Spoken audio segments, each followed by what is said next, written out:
Presented by Caltech.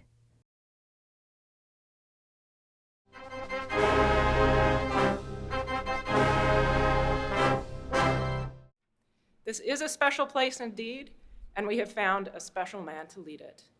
I give you Caltech's 9th president, Thomas F. Rosenbaum.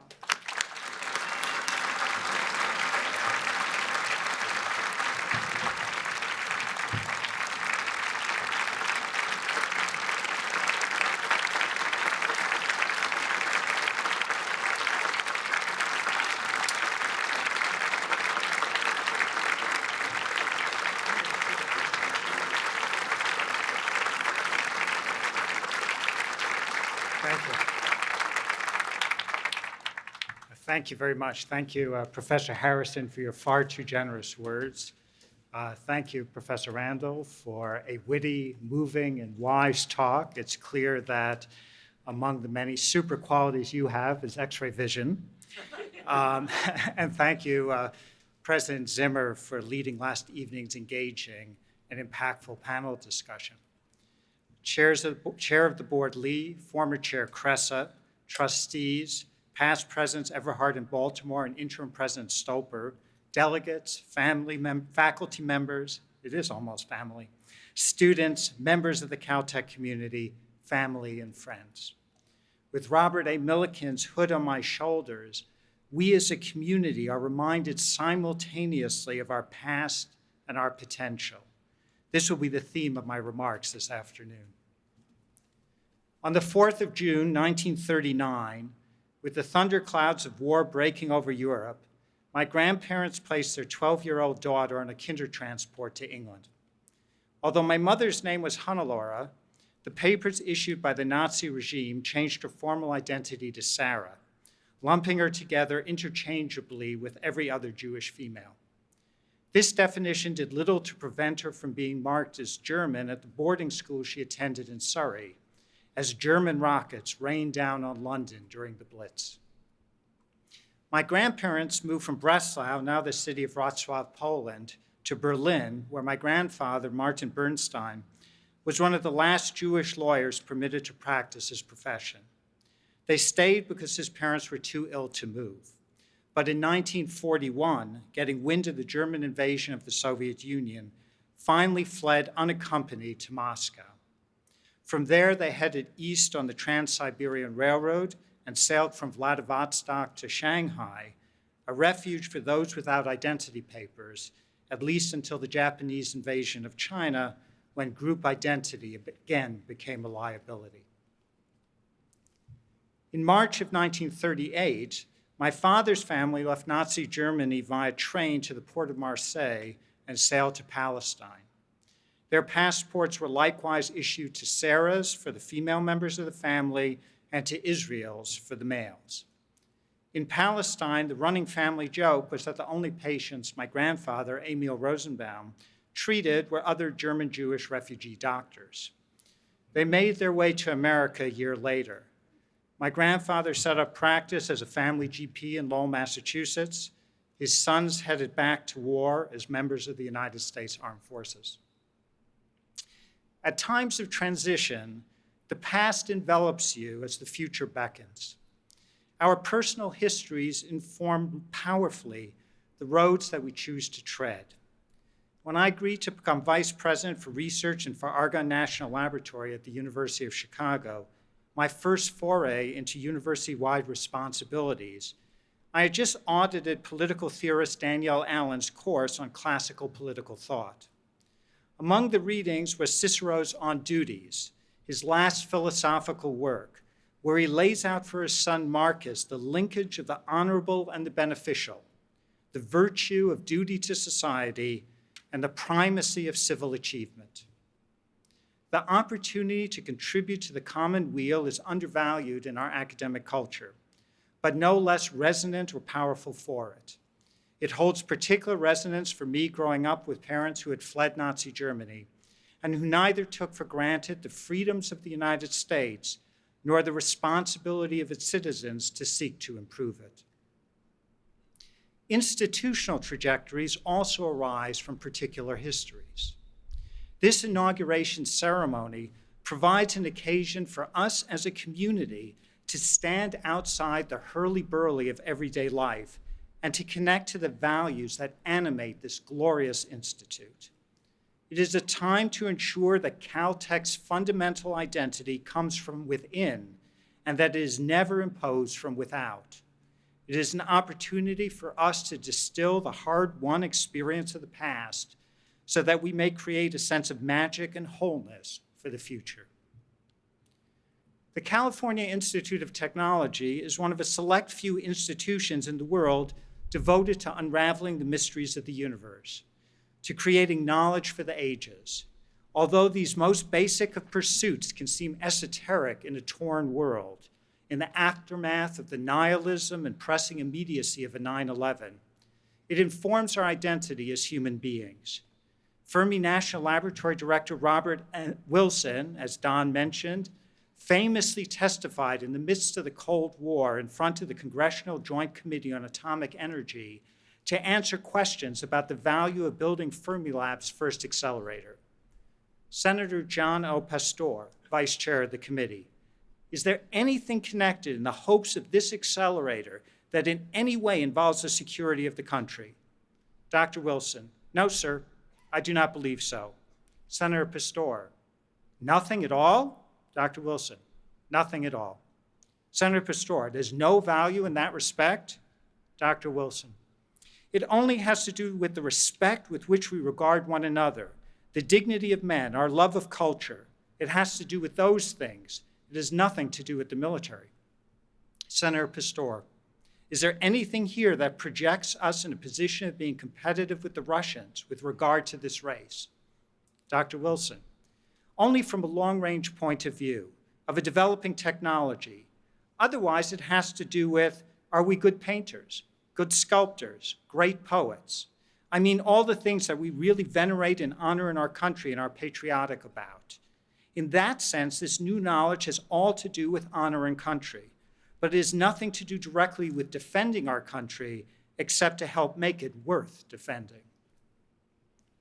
Caltech researchers invented quarks, discovered quasars, started the field of molecular biology, deciphered the inner workings of the Earth.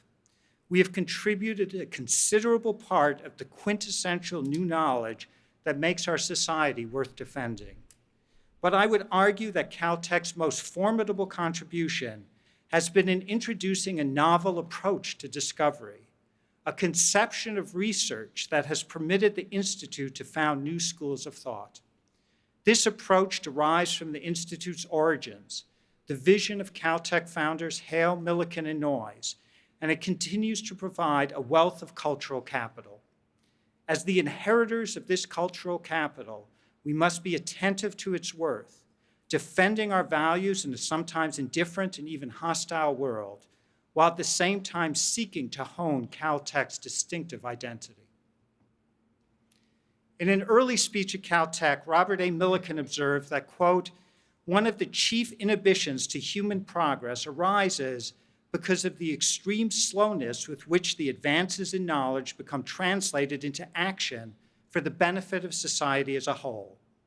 There is no step more important for the removal of that inhibition than that of providing for intimate contact between the leaders in the fields of pure and applied science.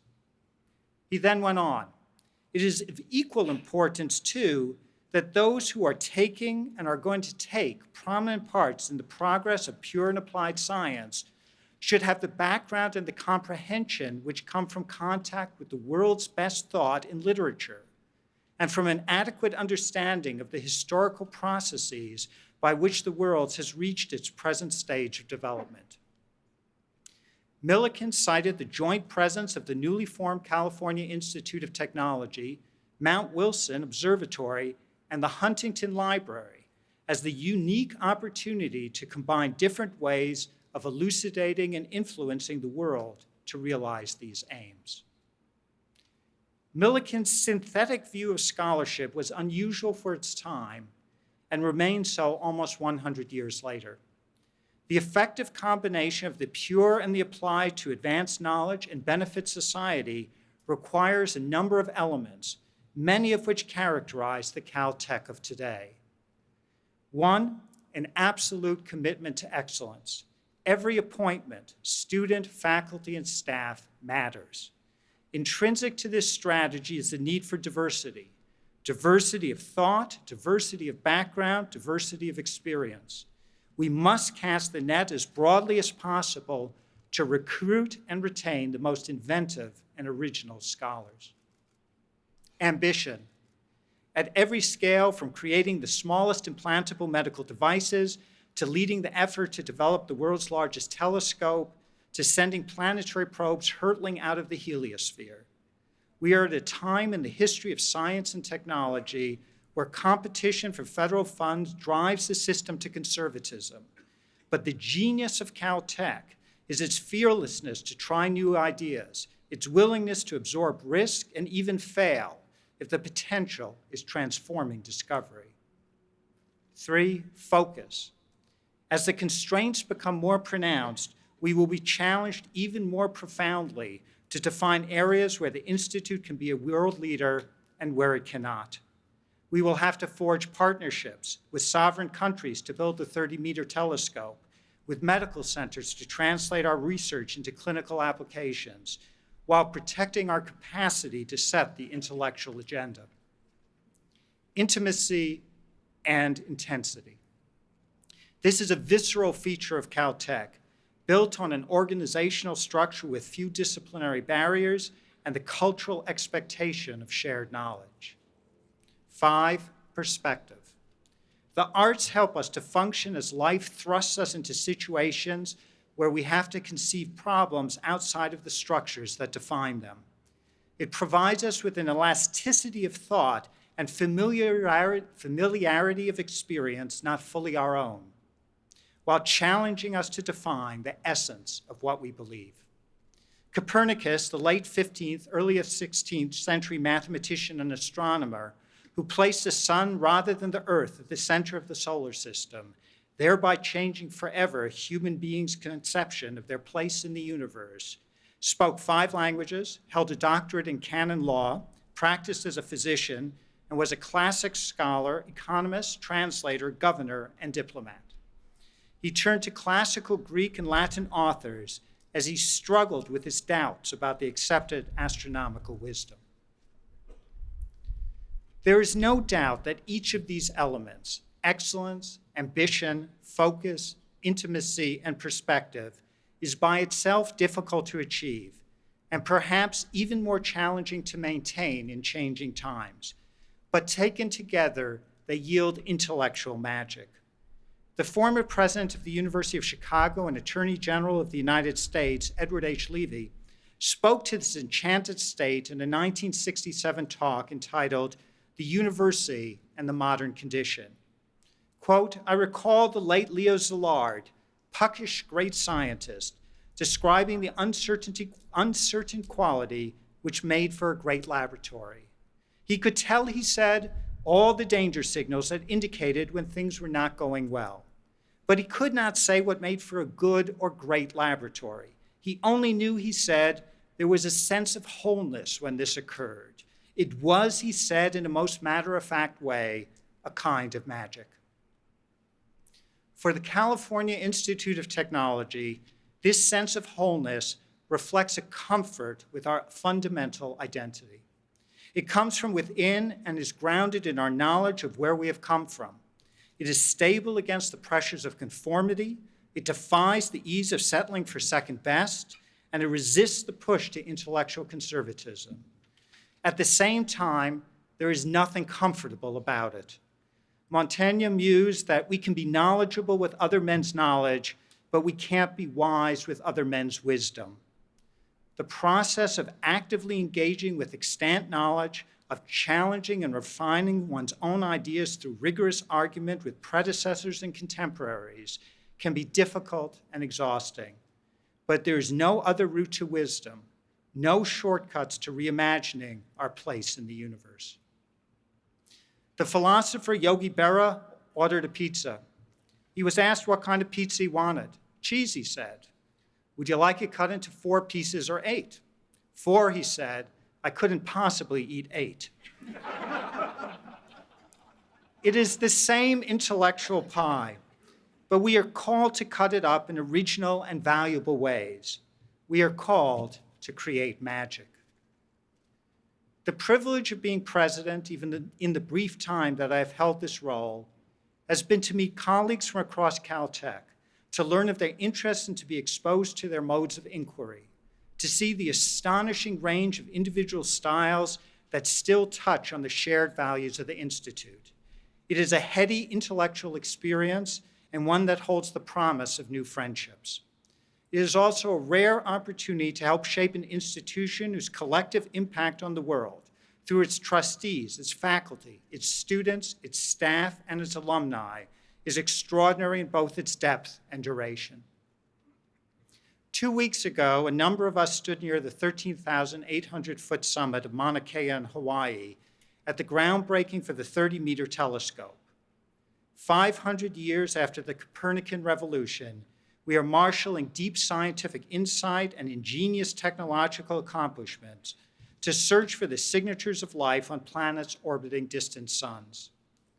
If life is found elsewhere in the universe, our understanding of the place of human beings in the natural world will undergo another revolution. It is pure and applied science. It is poetry. It is Caltech. Thank you.